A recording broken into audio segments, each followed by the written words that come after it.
संतोष देशमुख हत्या प्रकरणात धनंजय मुंडेंचा राजीनामा, पुढील कार्यवाहीसाठी मुंडेंचा राजीनामा राज्यपालांकडे सुपूर्द।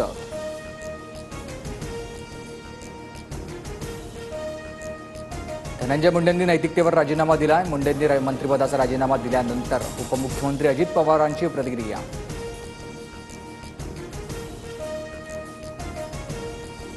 राजीनाम्यानंतर धनंजय मुंडेंच्या ट्विटनं नवा वाद। अजितदादा म्हणतात राजीनामा नैतिकतेतून तर राजीनामा वैद्यकीय कारणातून दिल्याचा मुंडेंचा दावा।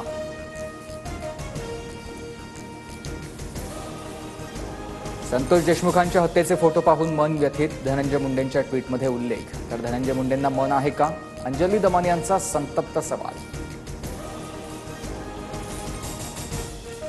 धनंजय मुंडेंच्या राजीनाम्याचं स्वागत। राजीनामा आधीच व्हायला हवा होता। शपथच झाली नसती तर पुढील गोष्टींना सामोरं जावं लागलं नसतं। मुंडेंच्या राजीनाम्यावर पंकजा मुंडेंची प्रतिक्रिया।